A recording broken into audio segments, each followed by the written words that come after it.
Okay, I started recording, so we'll jump right into things here. Excellent. We're starting a whole new series, so I'm looking forward to it. This is, let's see here. Oh, there was a problem with starting your recording. Saving it to my computer.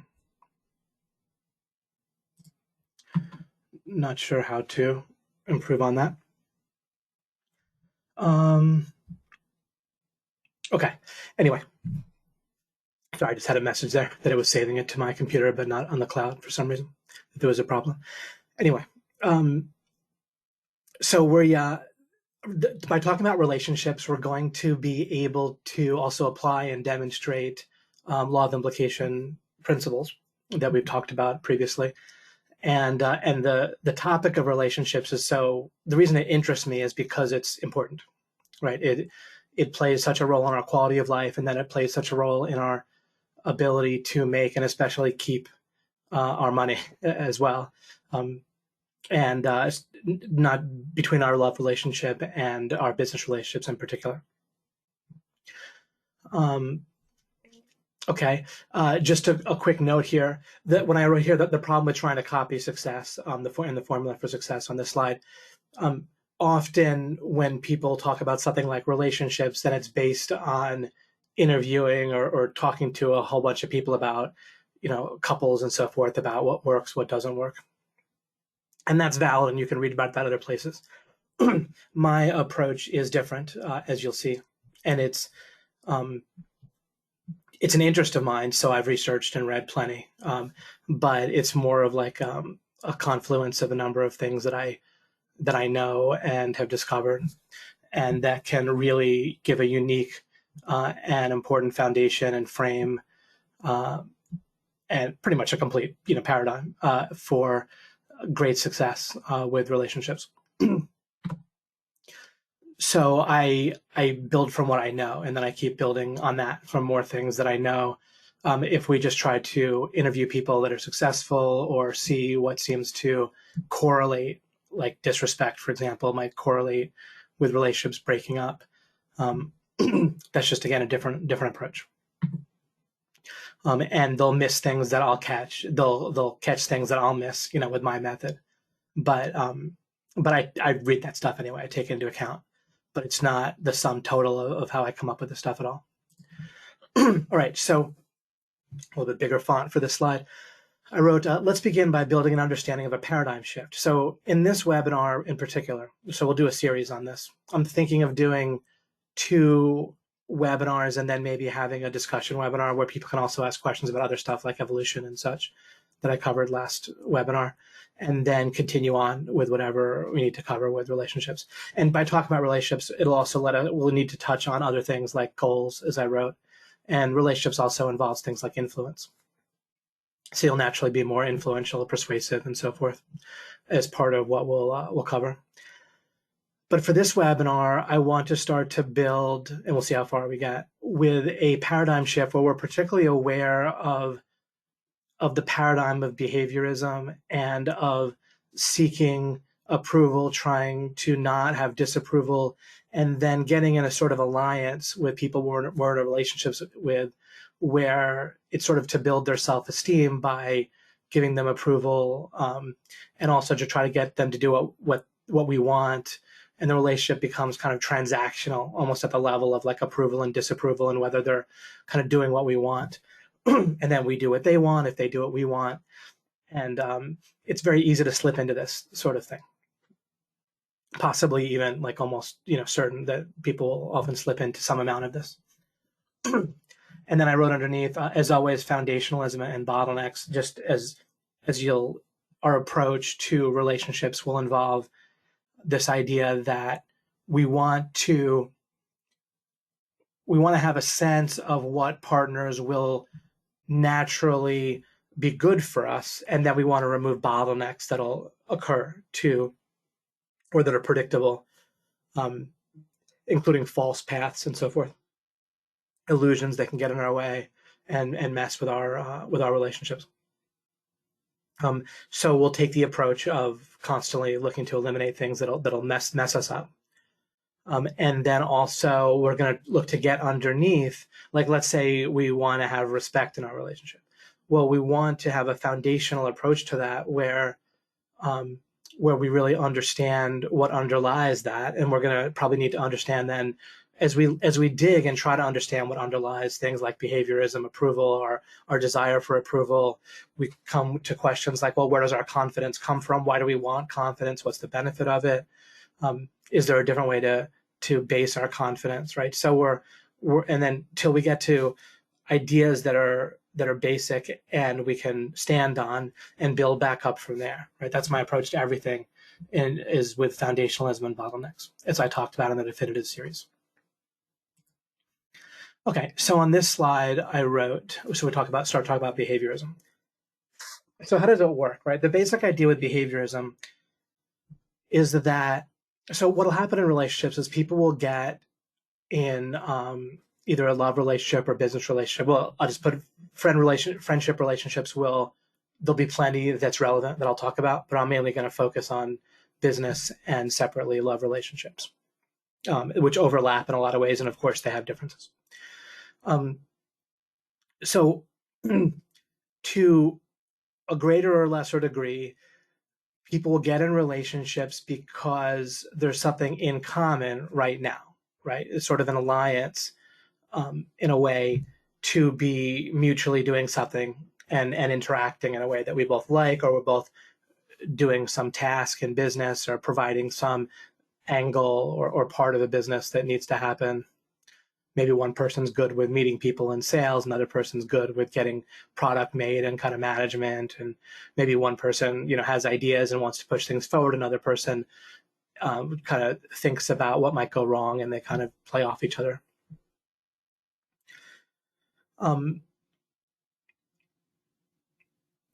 To a greater or lesser extent, it's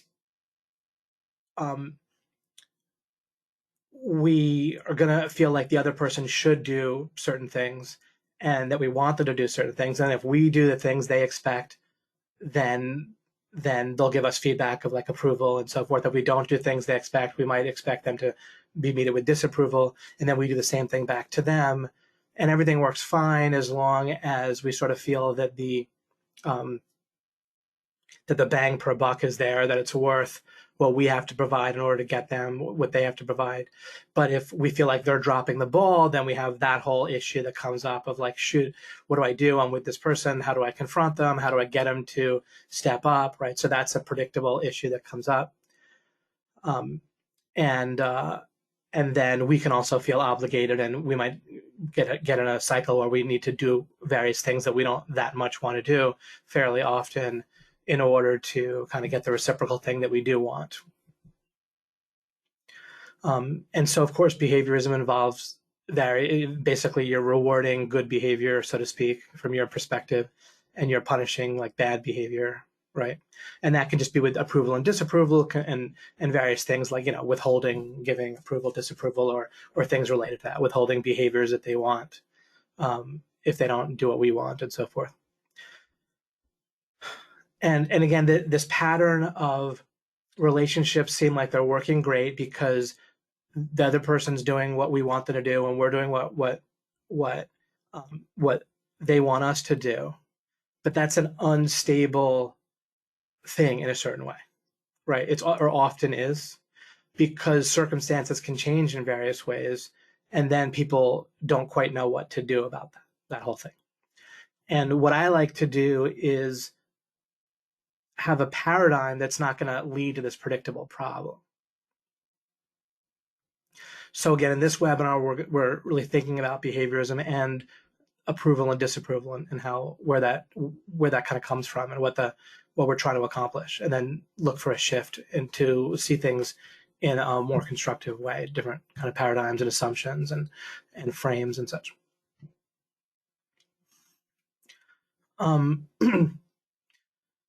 There's a hidden, I wrote here, what assumptions is behaviorism based on? And in essence, behaviorism, that paradigm is based on the assumption or the blindness to a better way of doing things, right?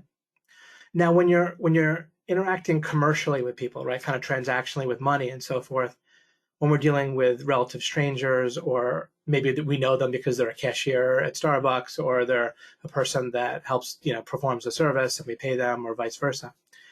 But that is, in essence, a form of behaviorism. It's fine at that level, right? Of course, with commerce, we have to sort of engage in this, I give you money, you do something, we have a transactional sort of situation. But when you're getting closer to somebody, where you're partnering up in some way to a greater or larger extent, they don't have to officially be a business partner of yours for you to be partnering in some way, right?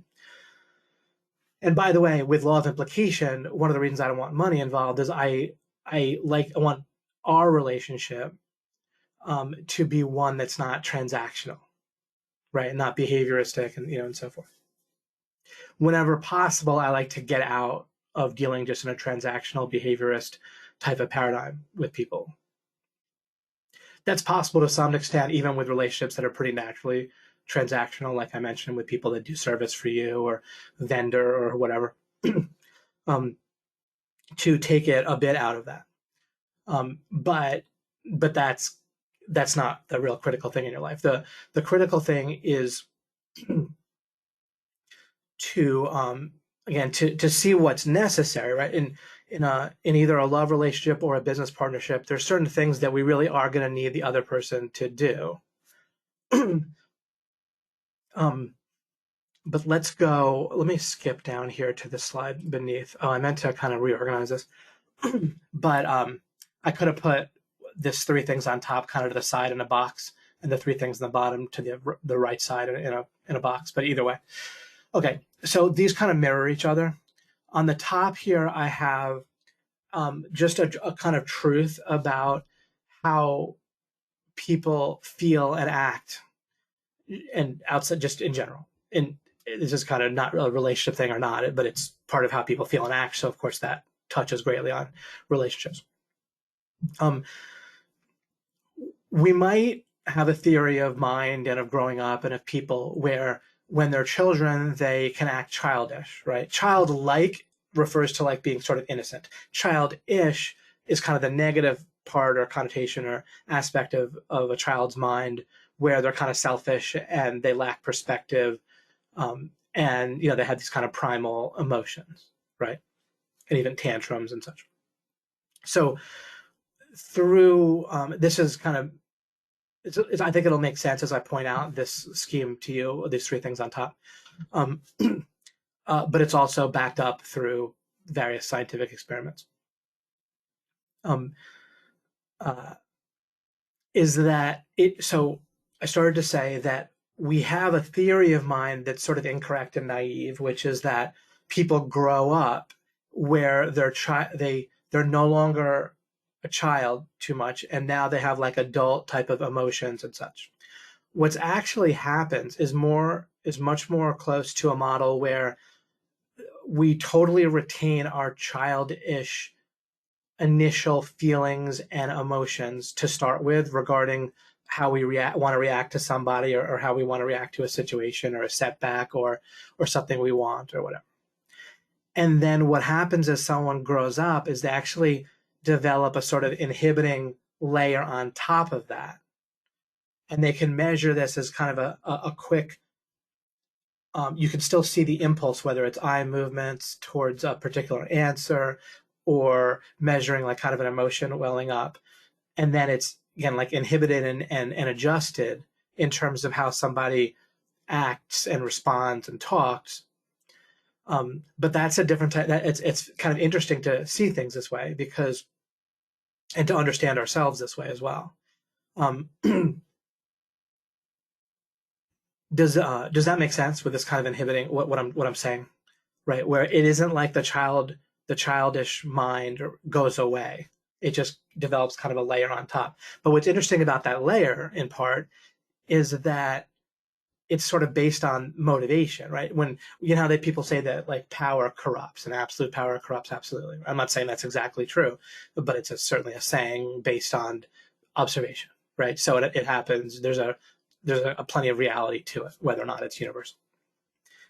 What would that do? It would kind of remove the necessity or motivation to inhibit one's kind of childish tantrums, desires, right, and so forth. Alcohol might do this, when you're removing inhibitions, right? Also, just being what's called like ego depleted in kind of modern psychological terminology, where that doesn't mean that your ego's deflated. It means that your ability, your kind of emotional energy is depleted by having to concentrate on something or having to do a task you don't really want to do and stay focused on it. A certain amount of that in a day or over, in the near past, over the last couple hours, or just a few seconds ago, if you had to do something like that, then it makes you less able to, it takes a certain resource, kind of, we might call it emotional energy or whatever. And when that resource is depleted, and again, the terminology is like ego depletion, which is temporary. But then we have less ability to like inhibit our kind of initial impulse and so forth, which is similar to our childish impulse. And so then people, so then I wrote, what I wrote on the slide is this kind of triple here is surface behavior, and then underneath that inhibition, there's kind of a layer of inhibition over our childish emotions. So our behavior happens after whatever sort of adult inhibition and inhibition and or tweaking or changing or redirecting of our initial impulse, right? And that may happen so quickly that we hardly notice the initial impulse.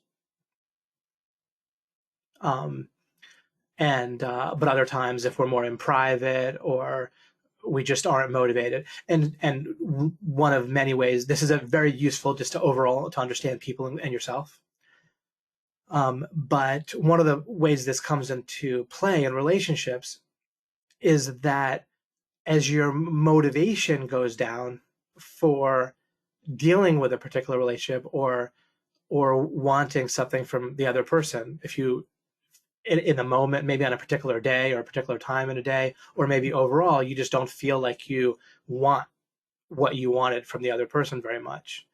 And then, or they could feel that about you, and then they do less inhibiting of their kind of more selfish impulses, or that sort of thing.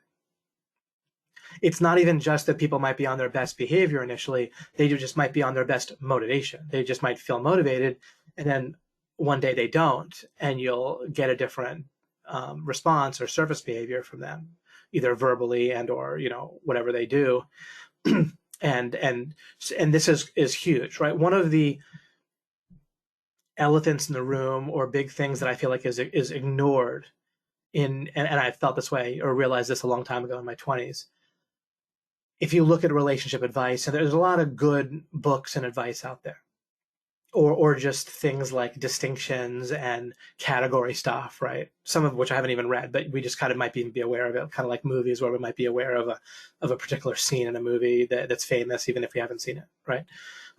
But there might be something like the 4 love languages or 5 love languages or whatever, or the 4 of this or 5 of this or the 2 of these, right? And it's these various personality distinctions, and they can help people kind of realize, how to act with various types of people, or what might be important, or what type of behavior other people might want.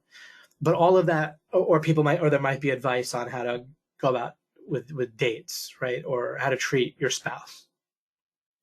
But all of that presupposes what, right? That you want to in the first place. And I realized that like early on, that's a huge deal when it comes to relationships, is not just knowing what to do, but if you just don't have the motivation to do it, then that's a whole different issue. Right. So you can know all day long about just how to operate so that people will do what you want, or say your partner will just kind of like you, right, and so forth. But then when you're not motivated for that, then that's a different issue. So on several levels, we need to take that into account. One way is to, on purpose, keep your motivation up by various bottlenecks, like kind of illusions or predictable friction. I don't mean friction between even a person, but just kind of, what would it be? Inertia, where over time something can wane and your motivation can wane for various reasons, but it could be an illusion. It's totally unhelpful. It's not something you want. And so we can discover and understand how to not have that kind of stuff happen. And I've been quite successful at that angle on relationships. I have been far from perfect, with my relationships over the decades, but I've achieved a lot. Like, and a lot of my theories have really borne out very well, because again, they're based on things that are kind of basic and foundational and kind of need to be the case. All right, and so then there's a parallel here. When let's think of this in terms of a love relationship, but all of this can be applied to both business. I can apply in either case, business partnerships and love relationships. But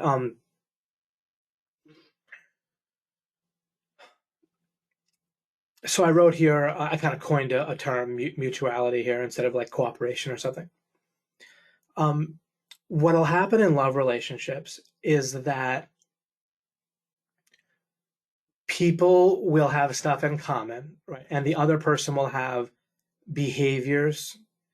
And now, I'm not talking a lot today about status, and a person can feel high value, which can be a multiplier on their approval. So there's the status thing, and unless I kind of change direction, it naturally just comes out of me. I plan to cover that or focus on that more maybe next time. But it's a big part of understanding relationships and having the right paradigm is to get that right. But acknowledging that, but putting it aside for the moment, or putting it in kind of a holding pattern where I've mentioned it, but anyhow. So we might have things in common that we like about the other person. We like how they do this. We like how they do that. We like how we do the stuff together.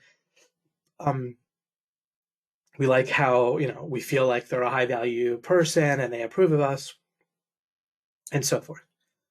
So we feel very motivated and willing to do stuff for them that they want, right? And give them what they want in terms of our behavior and approval, and keeping up maybe some sort of feeling of status.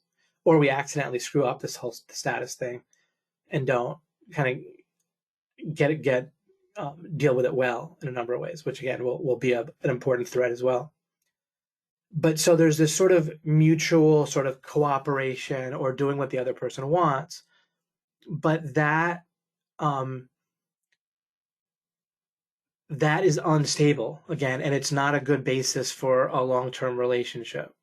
And it typically doesn't come with a very good exit strategy in business, right? In dating, it mostly, could just end with, it can, in a sense, end with a breakup, but it can also include a long, drawn out, exhausting, and costly situation as well, right? So it either might end in a breakup with a love relationship, or it results in a long period of a emotionally and maybe financially costly situation, on the one hand. And then with business, it can end up without a good exit strategy, where you're kind of in a business partnership with someone, but then there's an issue with one or the other of you feeling disappointed or just not motivated, or something comes up, right, that kind of messes with them or you, or there's just a misunderstanding or a misperception, or you think that they were going to do various things and already agreed to that because what they communicated meant something to you that it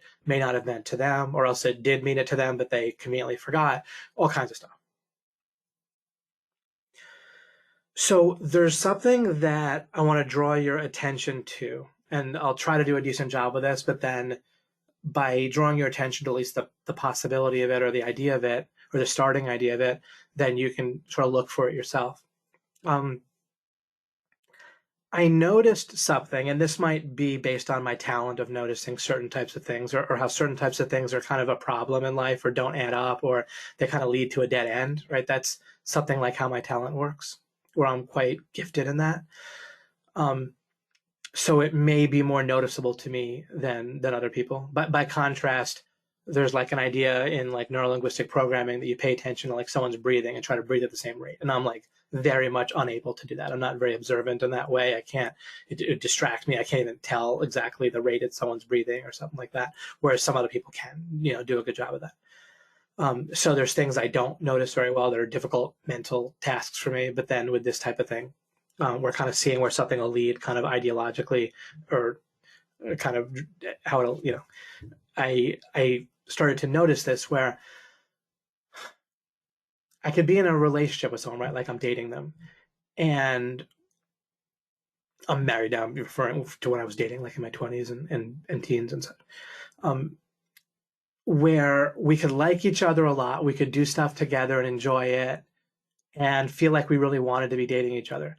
But there's this sort of invisible tug of war where, um, as I was thinking about this, the movie The Breakup with Vince Vaughn and Jennifer Aniston came to mind, where there's a funny moment that's also in the previews where she says to him, like, I want you to want to wash the dishes. And he responds, like, why would I want to wash the dishes, or why would I want to wash? Like, it's ridiculous. Like these women, what are they thinking? Like, this is just so ridiculous, their thoughts or what they expect from a man. But actually, that statement from her character in that movie is on to something. So what I want you to imagine is, take even my son, right? Suppose that he likes a certain activity, like playing Minecraft. Whether or not I like that activity, I want to like it because it matters to him. I may not succeed in liking it. See, when people can only think on the surface in a certain way, then they can only tell whether someone's doing an activity or not. And so it's like, if they do it, then they must care about the person, right? You're like, oh, if my man gives me this or does this, or if my woman does this or doesn't do this, then that means she cares about me. If she doesn't do it, it means she doesn't care, right? So we think about it in terms of actions. But there's a different concept, which is, and we want to build on this, and is an important part of the correct paradigm, is that you want to be with a partner where they want or to like or to participate in activities that you like, or just topics that you like or that are important to you, but they may not be able to like those things. And I want to draw another part of this mental image or whatever it is that I'm describing here. When someone doesn't feel this way, they're particularly dismissive sometimes when they feel like you shouldn't be interested in a particular thing, have a certain preference, find a certain thing important, right? You want someone where they never dismiss something that you particularly find important. But on the other hand, you don't want to have like this long list of stuff that you find important, right? Because now you're just sort of wanting too much out of other people, right? So it's unfair to kind of use this to get your way, right? If you have a long list of things that you feel like a partner, a business, or a love relationship should do, then in a certain sense you're being selfish and you're being counterproductive towards yourself. Like I'm not morally, it's not like I'm saying you're morally being selfish. I'm saying that you're being self-defeating. Like what you yourself want is going to be defeated by having a bunch of things that you consider important. You really need to prioritize and narrow it down to very few things that really matter to you in a particular relationship, and just get this other stuff that matters to you in other relationships, right? I mean, in a love relationship, then there are things related to intimacy and kind of a sharing of kind of your day-to-day life and finances, right? In a certain way, right? And or something to do with dealing with both of you being parents of your children. So those are things that you're gonna probably only gonna get in a love relationship, right? So, or something approximately like what I described there, and maybe I missed something, but you kind of, the things that only could happen in a marriage, right? Now let me just say once here that I'll mostly talk in terms of heterosexual traditional dating and or marriage, and I'm like, but I don't mean to. I'm 100% in favor of people living how they want without being judged, as long as they're not infringing on somebody else, like they're not violating someone else's property, right? So I'm not, I'm not I'm not like anti whatever in just sort of using the common stuff. I do think marriage has some significant benefits if you can find the right partner for it, and I get wildly huge benefits compared to the cost out of my marriage. And specifically being married, it's pretty cool. Obviously, the government's involved. We can say that, sure. It's not about that exactly, but um, but anyway, there's a nice reality to it if it works for you. But I'm not morally judging, quite explicitly the opposite of people that make their choices. All right.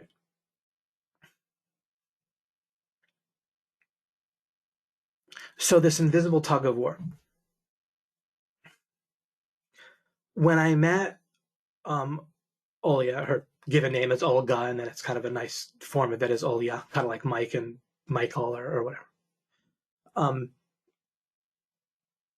So when I met my wife, I had the experience. It was something I was looking for though. Like I had a sense of it by sort of the opposite. It was like I would sense that there was this kind of constant tug of war underneath the level of like cooperating and doing stuff that the other person wanted.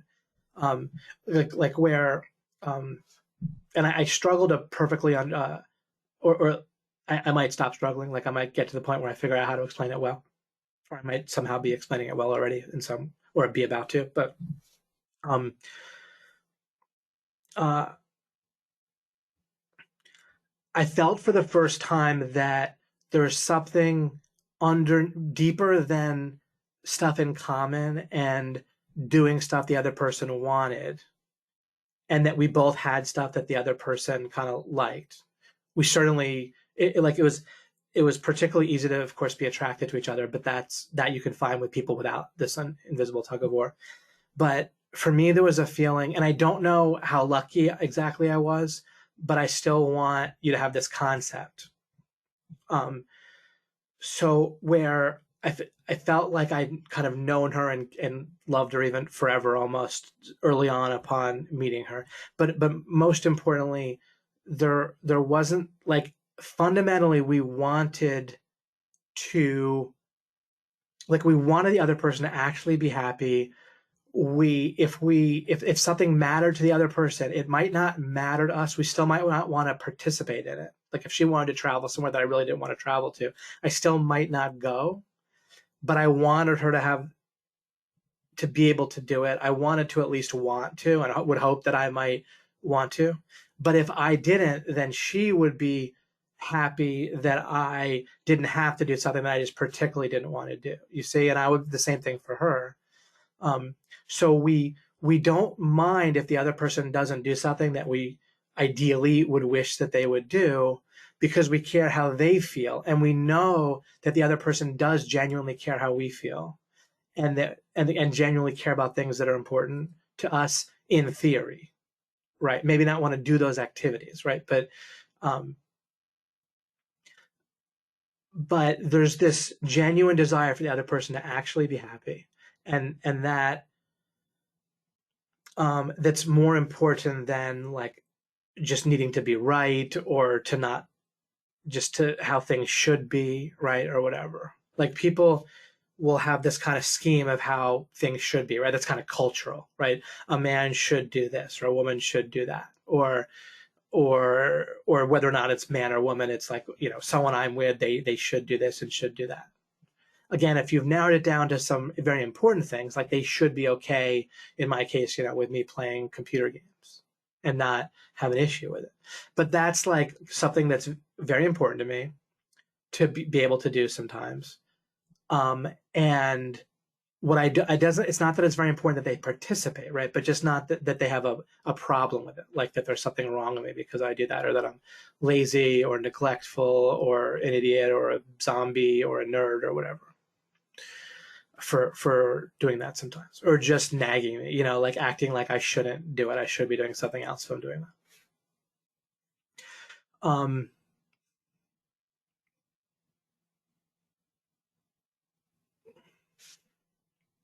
So like I had the experience of, we met online, and when I met her in person for the first time and we had a trip for like 10 days, it just was awesome every day. Like there wasn't this tension kind of underneath where you're like on the surface or even below the surface, there isn't tension in a lot of cases because people are kind of doing what the other person wants, but they kind of do things, and they might like it in the context of everything being awesome, but the moment they do something, they kind of then feel like the other person needs to reciprocate or do something back. And if the person doesn't, then it's like, wait a second, I did this I didn't really want to do, and you didn't do this.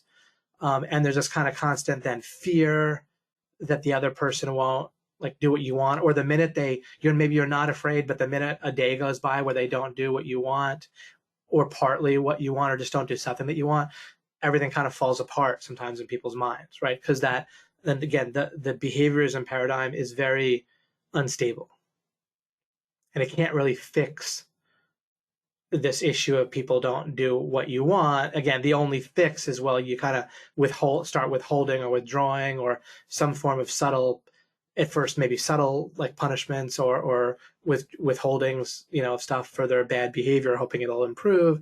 And if that works, okay, right? Or maybe you just kind of tell them you want them to do stuff, and at that point they better, right? And then they do because they sense that you're getting upset. But then, you wake up the next day and the stuff you have on this in common is enough to get you back to okay, for a while. But then every 2 or 3 days or every week or something, there's a kind of a new blow up, or issue because of that. That's all a symptomatic of having that kind of invisible tug of war beneath the level of kind of this mutual doing what each other wants.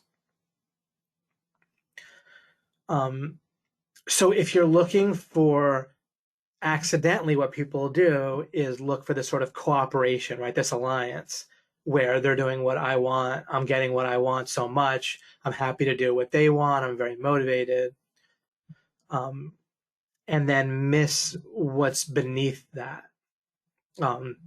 where in essence, to keep liking the other person or to have them keep liking us, we need to keep up things that are expensive in terms of time, emotion in terms of doing stuff that we kind of only want to do based on them doing stuff we want to do. And then if they do, we really feel like we want to do it.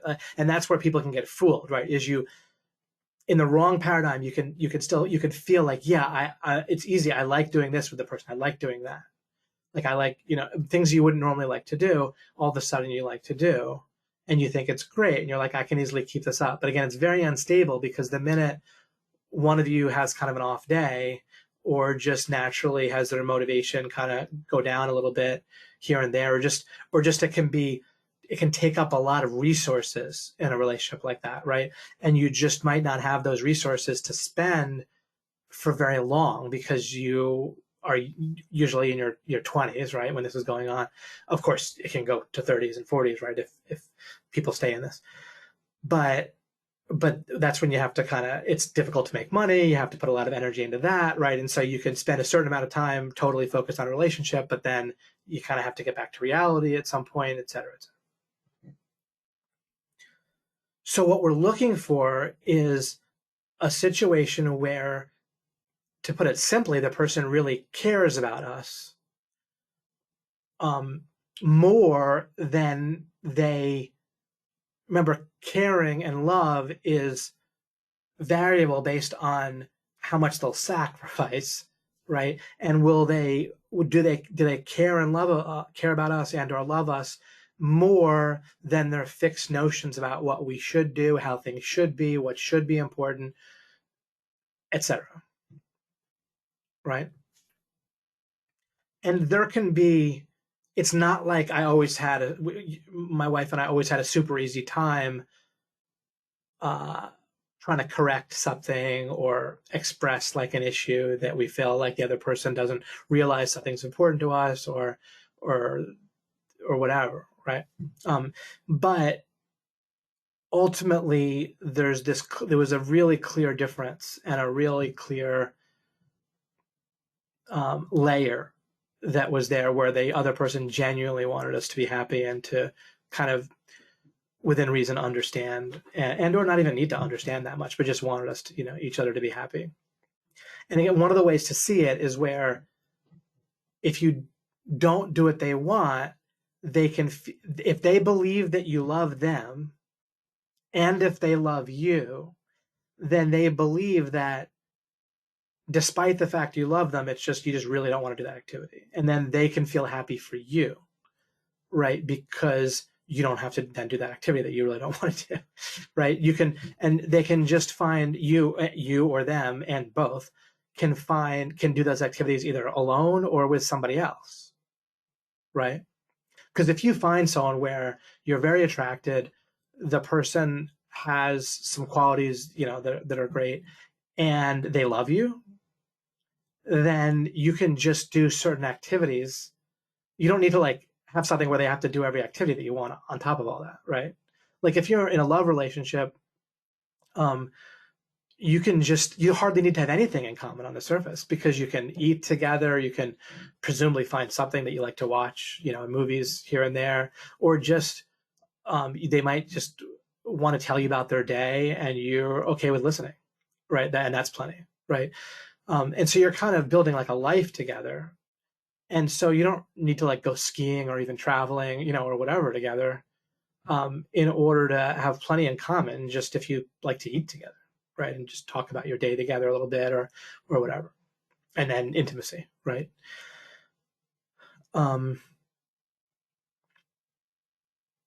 So again, I'm just trying to describe this whole kind of paradigm shift, or have you kind of recognize either paradigm, and not get thinking that the other person cares about you because you're both mutually doing what the other person wants.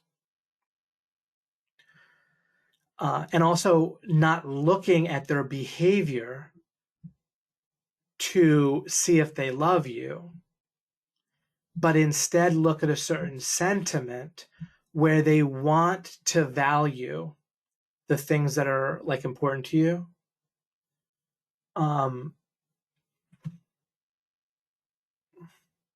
Like if someone really doesn't want to wash the dishes, but they express that if it matters to the other person, that they would like to not mind washing the dishes and will do it, certainly wash their own dishes at least, and or once in a while do the dishes or whatever, right? Like seeing some effort, but not in order. What you also want to do is just remove your relationship, and we'll again look to dig under this so we have a foundation that'll naturally lead to this if we remove bottlenecks. But we don't want a relationship based on the other person does what we want. Now, again, fulfilling what's important is a bit of a different story, but that's why we want to really narrow that down and understand it, and not commit to a close business or love relationship until and unless we have some sense of what's particularly important to the other person.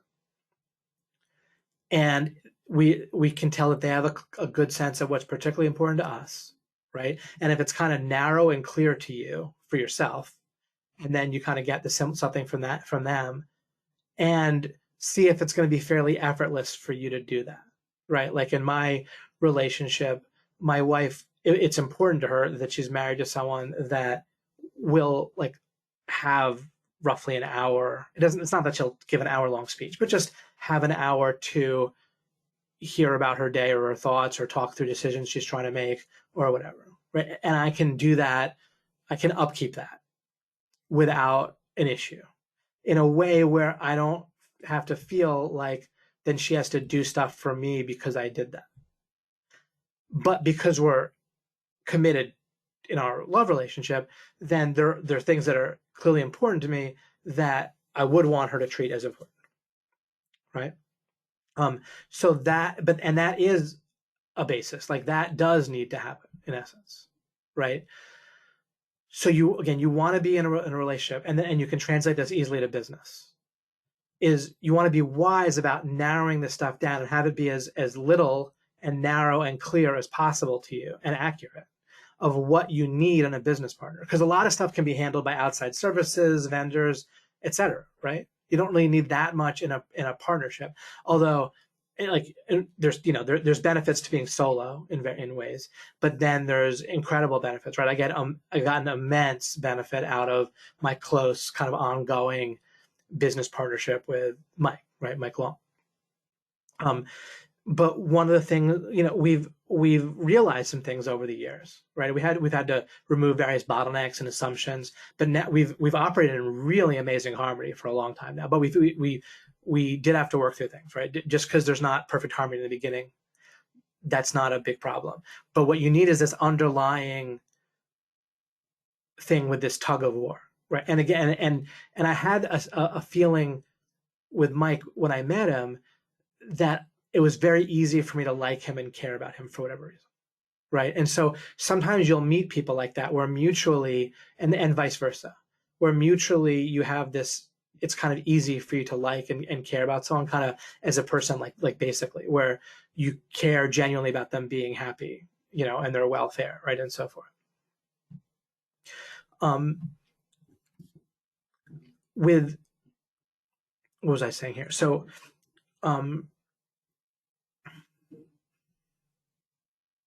saying we operate in harmony, we do.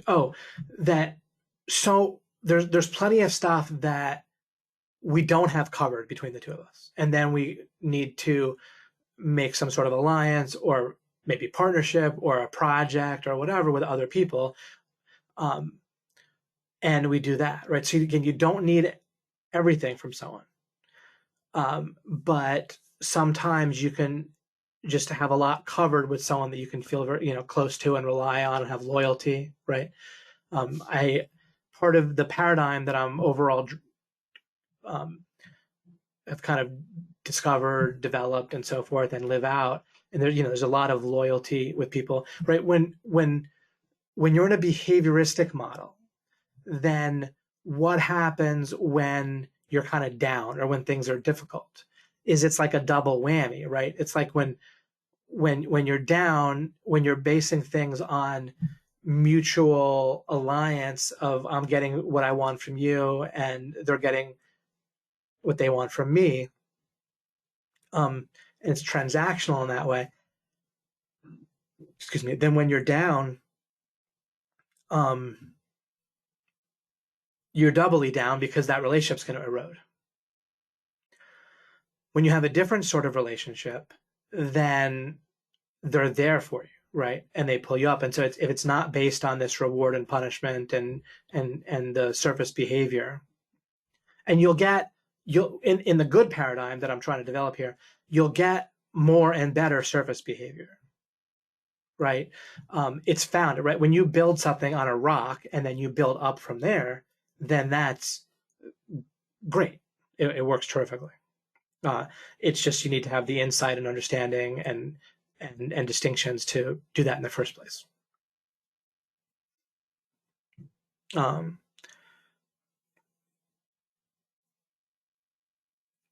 And if you do, when you do have alliances based on shared interests and it doesn't go deeper than that, then just keep things simple where you're not really committed to the other person, right? You can have plenty of relationships in your life, especially in business, where again, it's like transactional for the most part. And you might care a little bit about the person, they might care a little bit about you, but really the transaction, realistically mostly has to be there. There's not going to be a lot of leeway that you and the other person are going to give each other realistically, right? But then you just don't get in a situation where you can't go to another vendor or get the service from someone else or that sort of thing, right? Because either one of you just might not be able to keep up your end of the deal, so to speak, based on just stuff happening in life. And then you don't want to be screwed by that, either screwed by having to provide something that you don't have the energy or resources or whatever to provide, or that you can't get it from the other person. But then we want to value and nurture these maybe fairly rare times when we do have this deep foundation with somebody, right? And we don't want to screw that up. It's easy to either not notice it well and or to screw it up after it happens. As a practical matter, like if I was giving a guy advice with dating, then there's a lot I could say, but one of the big things is to not screw up when they get lucky and a particularly good match and situation comes along, right? And so to kind of and additionally not screw that up by putting a ton of time and resources and blocking yourself by getting in and staying in a long time in a relationship that doesn't have the right foundation, right? Because then you won't be available and looking to find one that does. So we want to, create a situation where we're able to find that and then value it and don't let it get ruined when we do have it.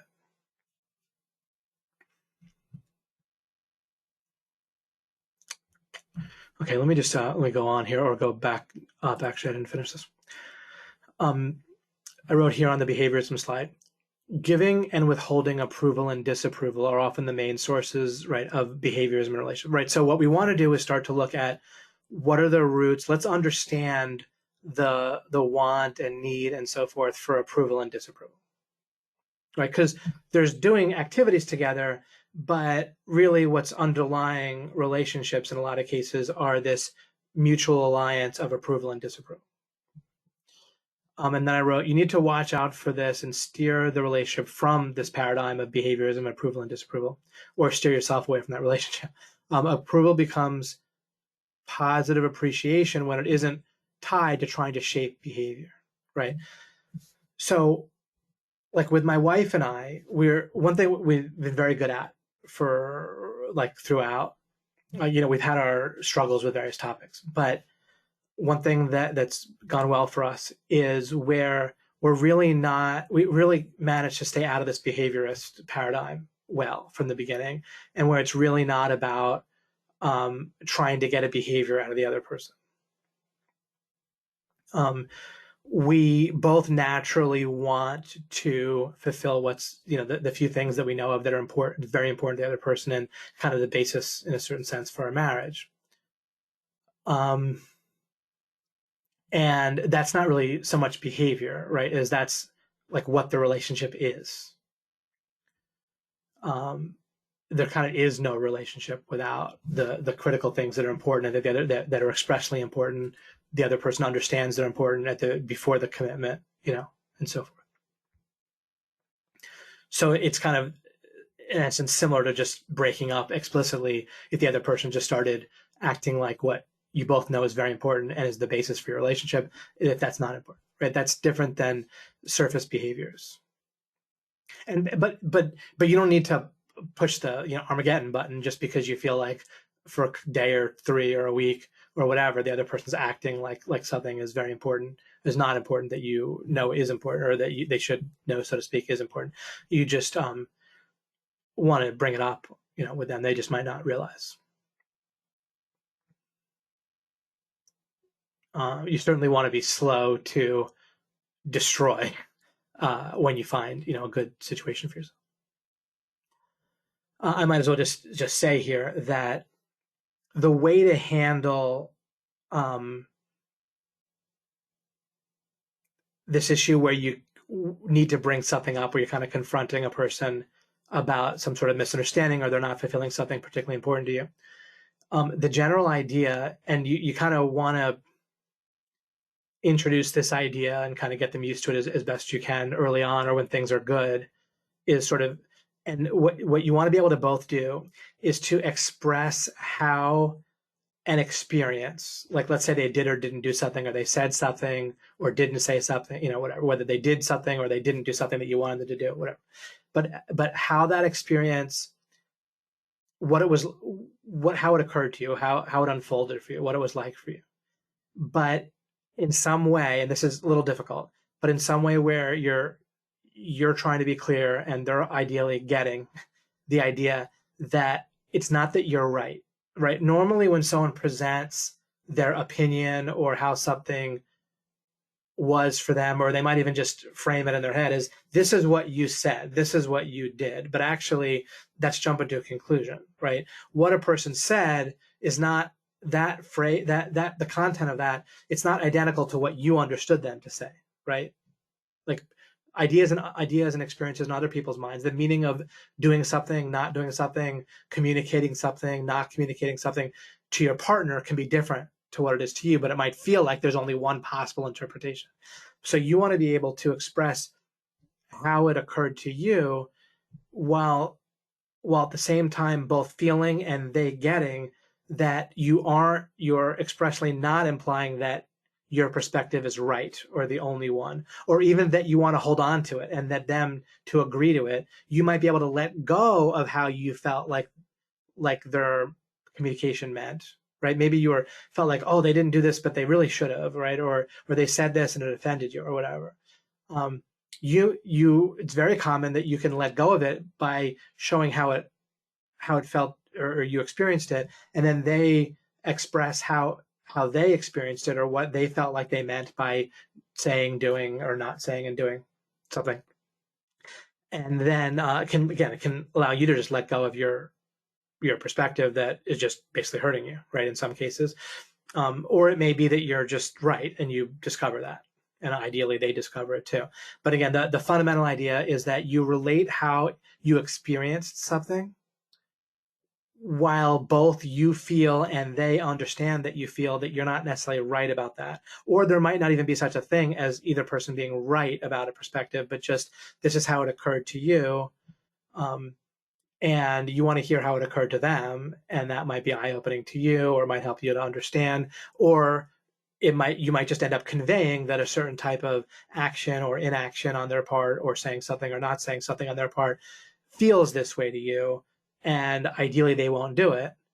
But let's keep in mind that they still might do it because they might want to not do it, but they might forget in the moment. They might have such a strong impulse, it might be hard for them. And right, like the wanting to wash the dishes thing, you still might not wash the dishes. You still might not travel somewhere, even if you wish you wanted to, but you just really don't want to, right? So whether or not someone does something is not necessarily an indication of whether they love you or would like to do that thing with you ideally, but they just, or would like to do it, but they really just don't want to. Or they really just feel like something else is a priority that they need to attend to or whatever. In a kind of ideal relationship, you're kind of constantly happy as long as you express that something sort of matters to you, or ideal. You might use the word ideally sometimes. Ideally, you'd come with me to this meeting or this get together, but I don't want you to come if you just particularly don't want to, right? That's how my wife and I interact with each other. That's how we genuinely feel. We know the other person feels, kind of reciprocally, and plenty of times we just don't do something together.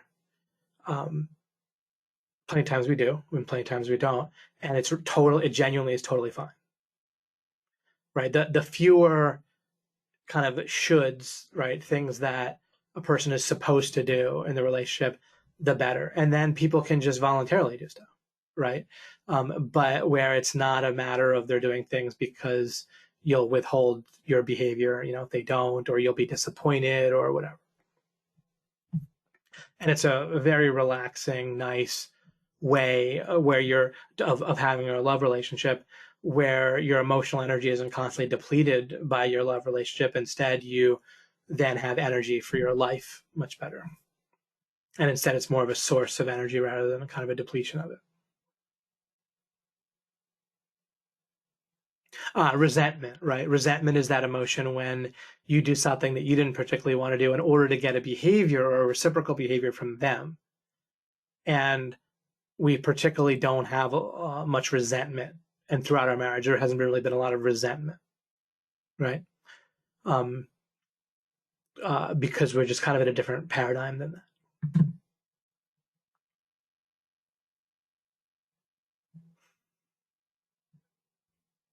And if you experience resentment in your relationship, business, or love, you want to try and figure that out, where it's a paradigm issue. It isn't that you can just not feel resentful after you've created all the conditions for it, right? And if you're in a relationship where you kind of have to do something, you're going to feel resentful if they don't reciprocate, because they're going to be upset with you if you don't, then that's an indication that something's kind of wrong, right? And they just might not care about you enough, like very much. It just might look like they do because you kind of have more of what I call an alliance, where there's just these surface behaviors or transactional things that you both want from each other. And then, you naturally, if you're in front of someone's face, you care about them to a certain degree, right? And you can feel like you love them. They can feel like they love you. They can tell you they love you. You can want to believe that, right? But if you know how to look for it in the right way, and I'll look to describe this better in the future, more and more how to kind of spot genuinely whether someone cares about you. And including they might care about you and you might think they don't because you mistakenly think that like only feel loved if a person behaves in a certain way, right? That's the basis for certain types of books or like love languages is like, well, in order for one partner to feel loved, then the other, like in order for the man to feel loved, the woman has to communicate in the man's love language that they love them. Well, sure, but even better is if you figure out how the other person communicates love, even if it doesn't, not in your love language. Why would you have to be restricted to that? If the other person, and this particularly applies with kids, right? If you have a child, you can see their love and or budding love, like their kind of childish sort of version of it. But by if they're doing something that is to them, right, expressing love, then you can at least realize, okay, they love me. And you can try to over time help them to see, and they'll likely want to see to a certain degree if there's something important to you. But in terms of like being communicated that they love you, why would you need it to be in your language, right? If something's important to you, that's one thing, but why should it be important to you that you have to hear it in your language? Like, let's say you literally spoke French and they didn't, and you needed to hear them say, you felt like you needed to hear them say in French that they love you. Well, that just seems like piling on something unnecessary. Why couldn't they just say in their language that they love you if that's genuine, right? So let me take a look. I'll take a look just in a moment at comments just to go to that. And I might even just stick with comments depending at this point. I have plenty to say, but I don't need to say it all in one webinar. Oh, approval. I mean, this is just a huge deal. Is you need to move to a paradigm or it's really going to backfire on you in so many ways. You're going to be manipulated, you're going to run out of money, et cetera, et cetera. There's kind of two directions to go for your sense of confidence and to not feel like, everyone wants to feel on some level kind of competent and not helpless, right? But you can get that, and I've referred to this in various ways, right? It's a big part of a lot of implication in all kinds of places, that you can get your confidence from method, from something more foundational and from things you can know, rather than from surface feedback, either from other people or just from the world, just from doing stuff and succeeding, and or from other people telling you that you're awesome, especially if they're high status in your mind, in your perception, right? Telling you that you're awesome. If that's where you're getting your confidence from and your sense of competence and therefore like your kind of self-esteem and self-worth, then you're screwed. But that's where most everyone is, right? But it's, and this is what I spotted before I got married. I spotted something that I found kind of fascinating, which is that men were basically afraid of their wives in some sort of way.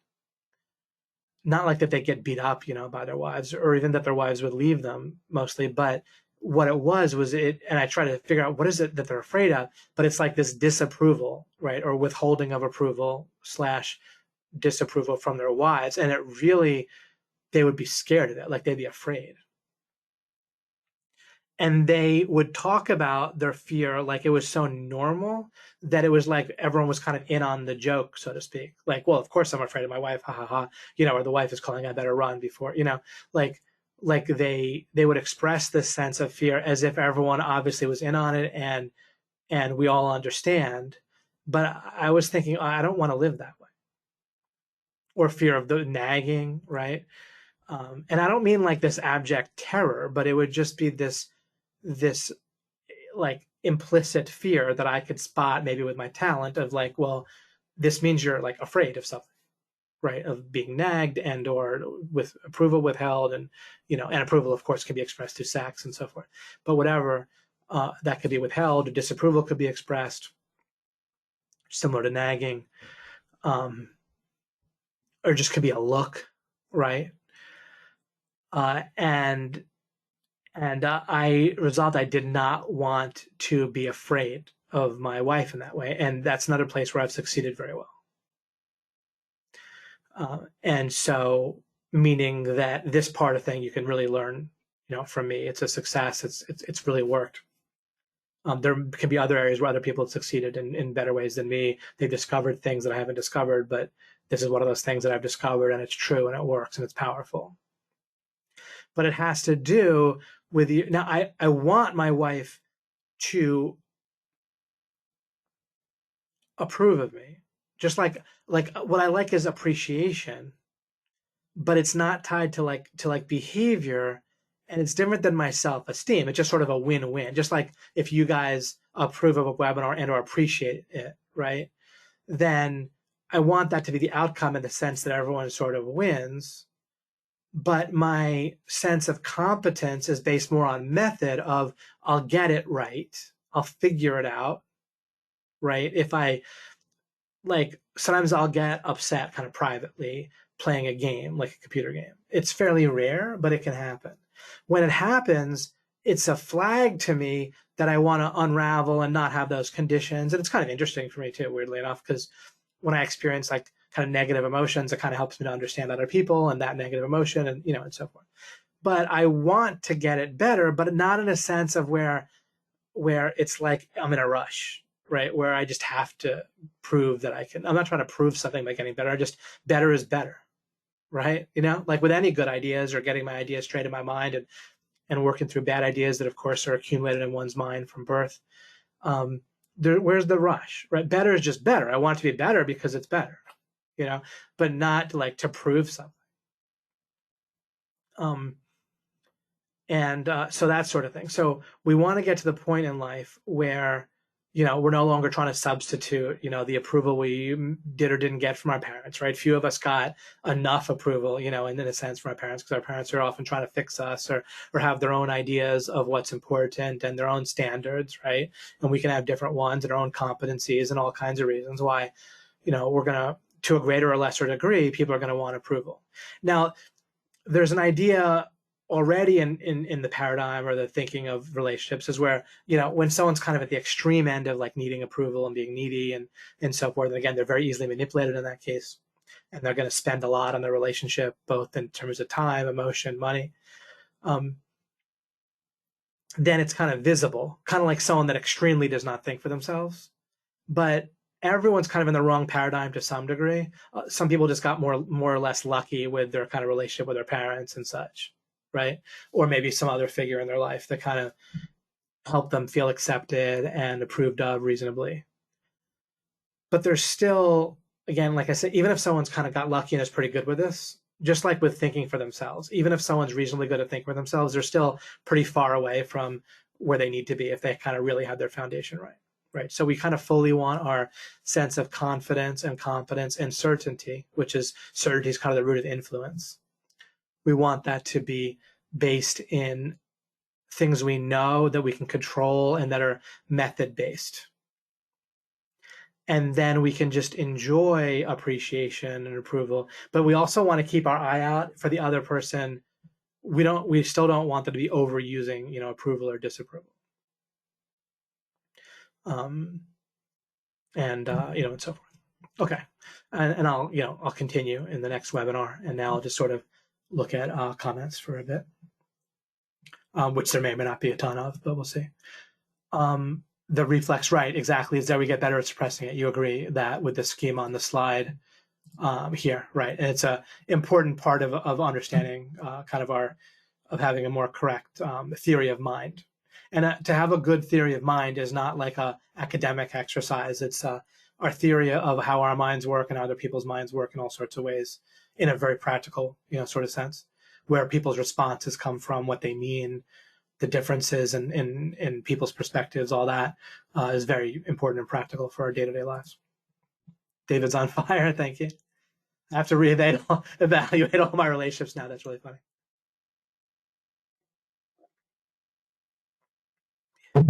That's really funny. Wait till I continue.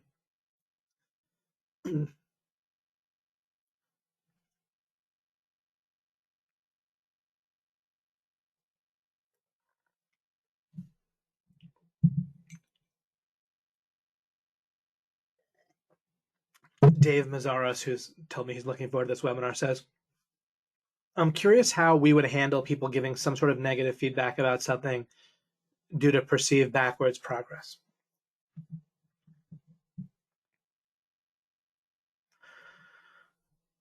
So let's see here.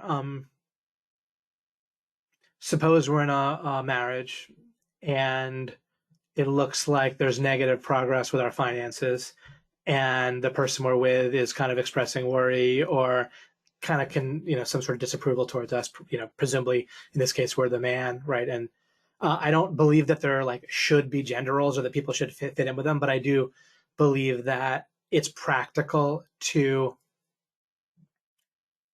look to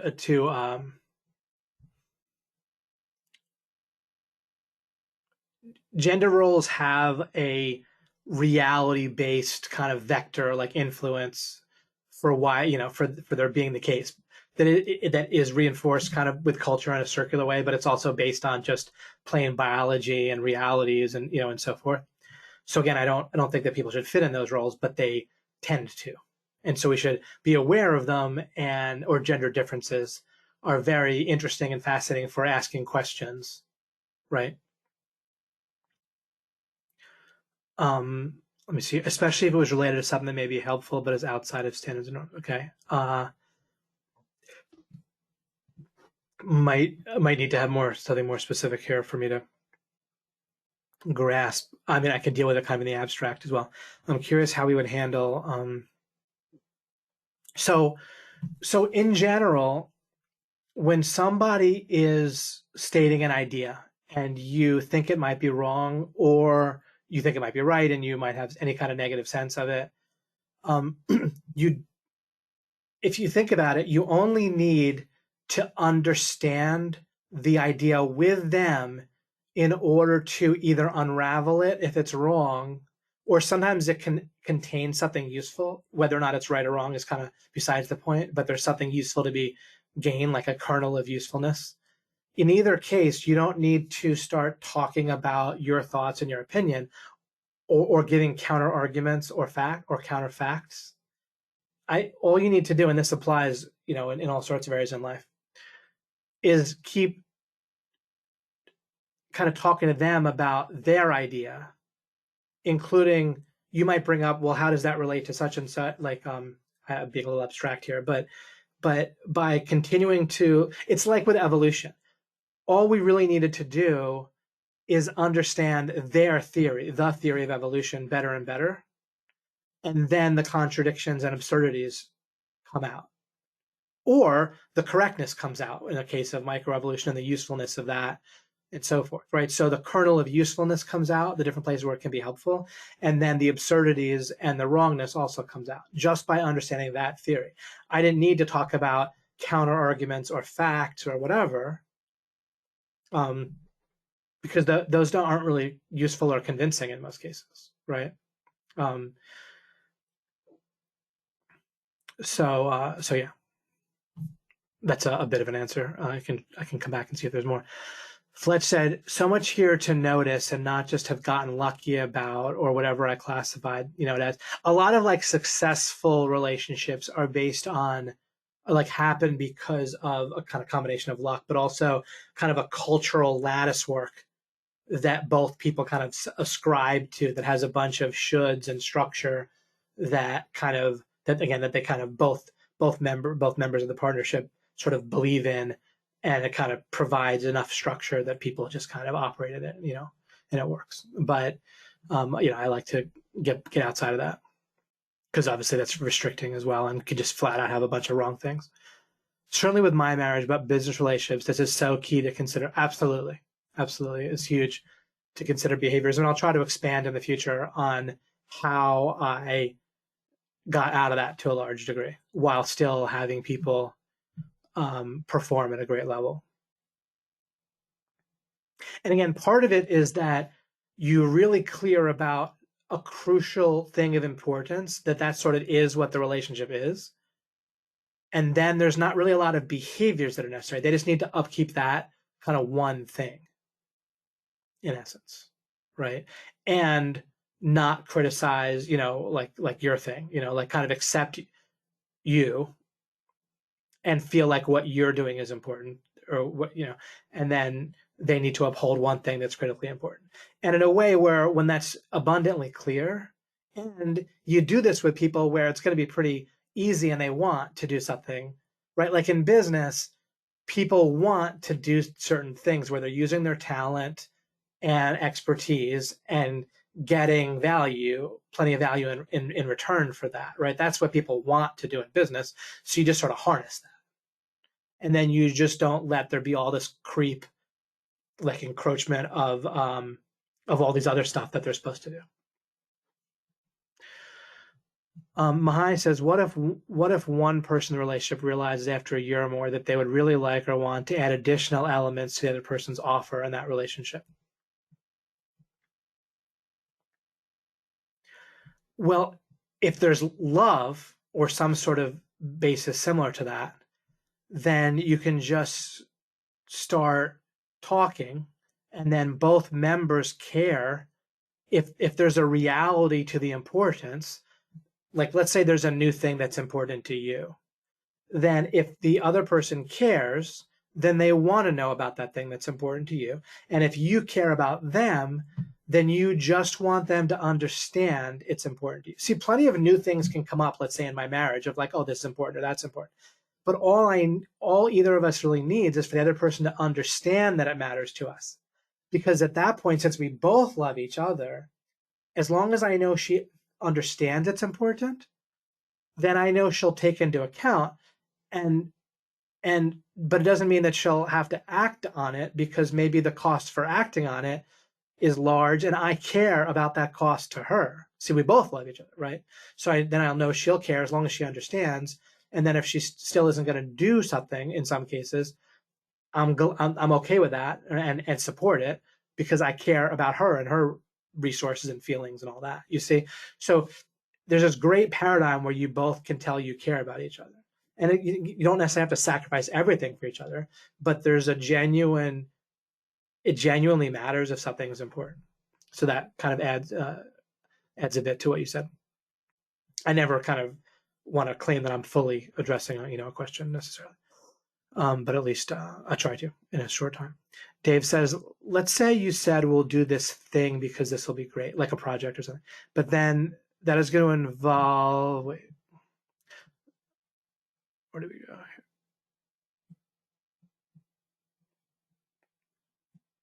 Oh, Dave Mazars. Okay.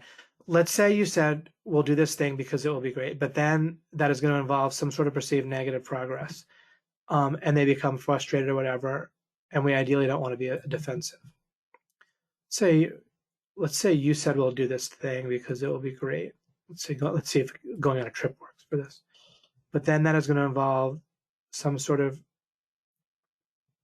negative progress. They become frustrated, whatever, and we ideally don't want to be defensive. Well, they don't necessarily have to participate, right? Now, if it's like something that you're doing, then you could just sort of absorb the perceived negative progress in your own little world, and then carry it through to where that's, presumably you're doing something because you'll have actual progress, right, over time. So they just don't necessarily need to be in there doing it with you, right? And if you see that, maybe you can see that coming sometimes, where there's going to be perceived negative progress from their point of view. And so why would you want to have them staring at it and feeling like there's negative progress, when you can kind of have them separate from it until, it's their better time for them to be involved, perhaps, without a specific thing. I might be saying something that doesn't apply to your situation, but we're kind of dealing at a level of sort of abstractness. So, which I know we have to in relationships. Sometimes we can't talk specifically about all sorts of things necessarily, and it involves other people and private things and such. Fletch says, kernel of usefulness to unravel or discover. Yes, nice. Yeah, exactly. This is interesting. Realizing that my wife and I have some of these good foundations, but we may drive right out of San Francisco, right? Excellent. A reference to my phrase when you arrive someplace you want to arrive, but you don't realize it. And so then you leave it again. Like you kind of chance on a good situation, but then you're not clear about the distinction of what you did that was good, and then you stop doing it. When it comes to our children, because it's not based on any method.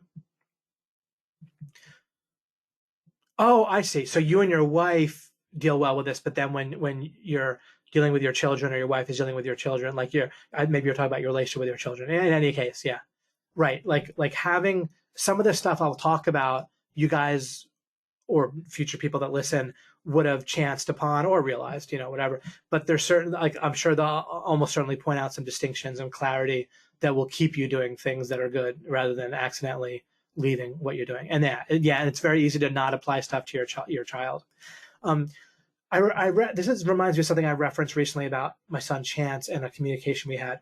Is he expressed, by me kind of bringing it up in a certain way, there was a good time and way to bring it up, that he genuinely feels that me and or my wife and I, take into account how he feels in the moment about something, not just kind of the long-term importance or benefit. In other words, like he has plenty of friends where they hardly get any screen time because either the parents are obsessed with their eyesight and how that might thing, or they're just that it's bad in this kind of abstract way and so forth.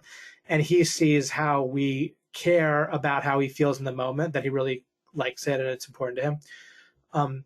And he has plenty of screen time while also needing to have him off it sometimes and make sure he builds for his future with various learning, like kind of standard education and so forth, and other activities that are outdoors or whatever.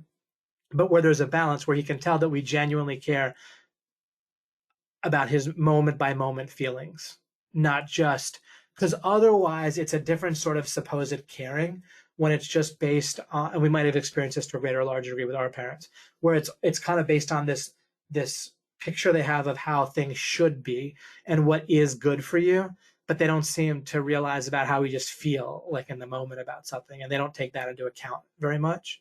And we don't want people to perceive that about us. We want them to feel like we do care about their moment by moment feelings. Like if we have a partner who's a bit overweight, then we still might care in a positive way and enjoy the fact that they enjoy eating a dessert and not have it feel like it's a totally negative thing. Like it's kind of a mixed bag, as they might feel themselves, where they don't want to eat the dessert for long-term benefit of losing weight or whatever, or not gaining additional weight.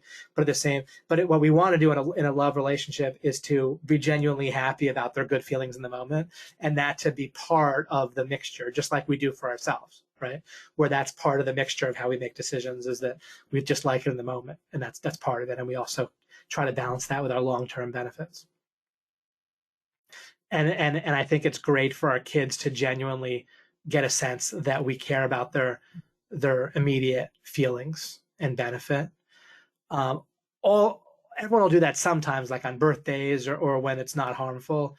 But even when something might have a negative long-term thing, where they feel like sometimes they can do it just because we care, like in a weird way. But they also realize that we have to help push them for things that matter long-term.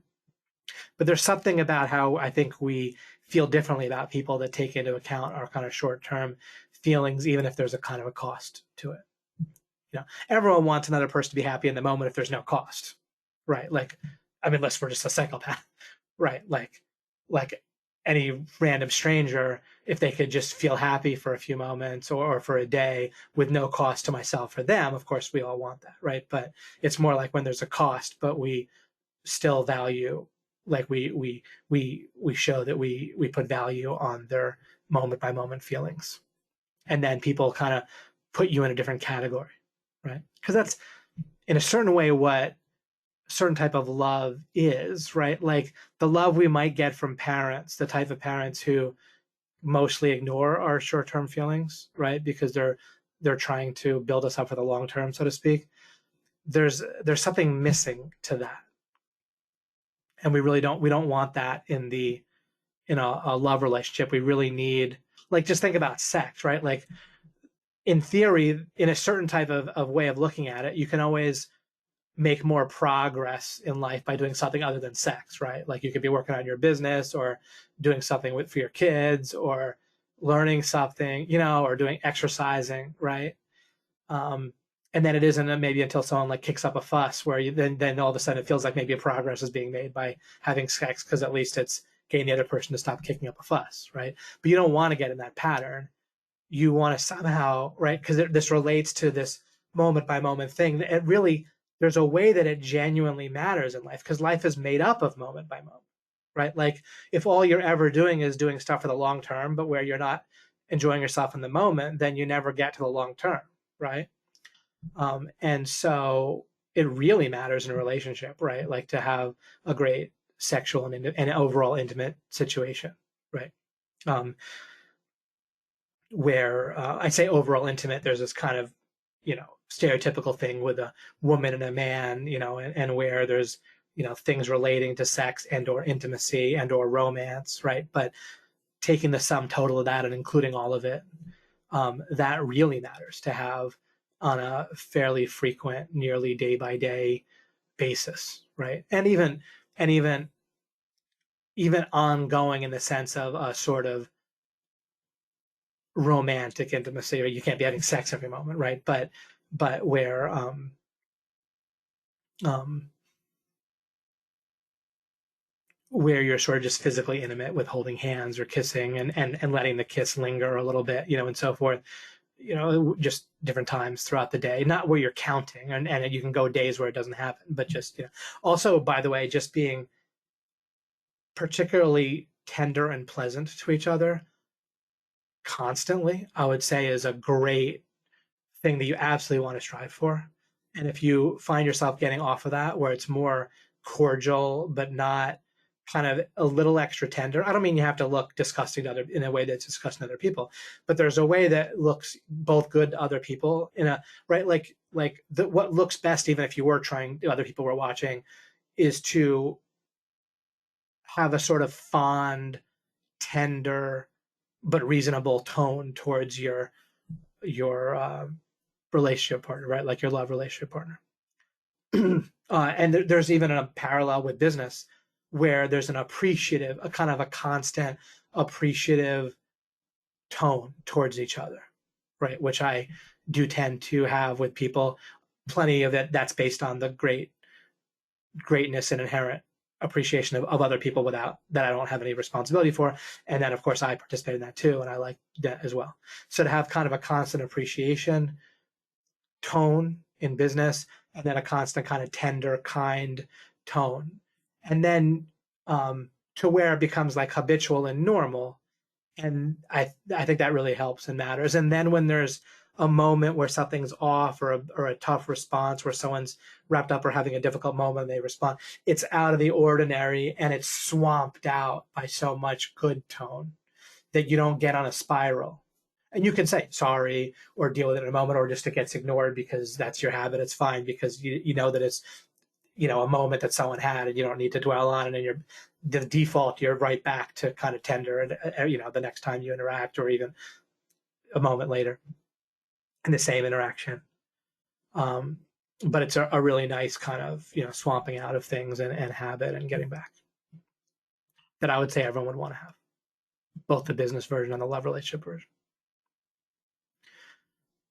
Dave says, and I'll add that it could be easy to look around and see what other people are doing, and it can feel wrong. Yeah, one thing you want to watch out for is obviously comparing, right, with other people. There's two things that are going to go on that you want to watch out for. One is two or three things. One is that, first of all, obviously people have different talents and strengths, and someone else's woman, so to, for example, is going to have strengths that your woman's not going to have, and vice versa, right? And it doesn't even have to exactly even out, right? It's not that your wife's strengths are going to even out or be better than someone else's, but just everyone's going to have different strengths and weaknesses. Also, whatever's happened in the recent short term, our mind makes a trend out of, and so that this manifests in a number of ways. Like if it's our woman, of course, I'm talking to, of course, in the audience, there's women too. I'm just saying, when I say our women, of course, our men, if you're a woman, etc. Or if you're homosexual, same sex, whatever. I just use this for sake of illustration, shorthand, right? Okay. And I won't keep having that disclaimer, but so, okay. So a couple things. First of all, being overall aware that your woman's not going to have every strength and weakness. Furthermore, there's short-term trends, and our mind extrapolates those way out of what they should be. What you want to do is have the mental habit of downplaying trends. Instead, by default, your mind has a mental habit of greatly upplaying, or exacerbating, or extrapolating, or exaggerating short-term trends. So again, and this will happen in two ways. One is your friends are going to have a week, or not even a week, but a couple days where they're having sex twice a day, with their woman. And oh yeah, we have sex twice a day, right? And that's like for 2 days they did that, but they think themselves and talk as if that's like always, right? And it's just kind of biologically, ridiculous and realistically, isn't going to happen. And if it does, great. That's maybe their strength, and they both want that, great. But typically it's not what's actually going on. Same thing in business, right? When people, I make this much a month, it's usually like their big fish story of this month, and it's their gross income, not their net income, et cetera, et cetera. So be aware that other people exaggerate trends, and they might even believe it in the moment. And then you think, oh, this is what's happening over there, right? And that's not even true, not even happening. And then the other thing is that, you go a few days where your partner's not behaving in a way that's ideal, and then that gets out of proportion too, right? And you counteract that by looking and seeing, first of all, you want to downplay trends. They're often just luck and randomness, or there's an obvious reason, or you just express, right? And I had to learn over time that sometimes my wife just didn't realize, and I didn't need to be worried about it. I just be more explicit, about things I might want and so forth. Instead, you think they're intentionally, like acting a certain way, and they just might forget or whatever. Lauren says, how do you spot that intent of wanting to want something? Right, since you can't look at the behavior itself, it should, if you know to look for it, it should be fairly easy to spot, which of course sounds like a kind of lame answer in one sense, but it's kind of the best I have at the moment. Is it one of those things that it's easier to see the opposite of? Very, very possibly, Lawrence. That's a good point. Like it's easier to see when people don't really carry their way. I think so. Yeah. But you can kind of look at it from both ways and see. Dave says, yes, big difference when you start to realize all the ways you aren't using method or being incorrect. Like, yeah. Yeah, big difference with 800 and with drive-in in San Francisco and so forth. And then, I'll try to see maybe if I can come up specific scenario for another time. That'd be great. Either for next webinar or for when I plan to have maybe a discussion webinar, Q&A and discussion of any topic after the next one. Okay, guys, I'll end it here. It sounds like my voice just went randomly. I'm sure it'll come back, but I'll end the webinar here, and we will continue. And thanks so much for your participation, your attendance and participation, and your general awesomeness over the years. And very nice what Megan wrote. Yeah.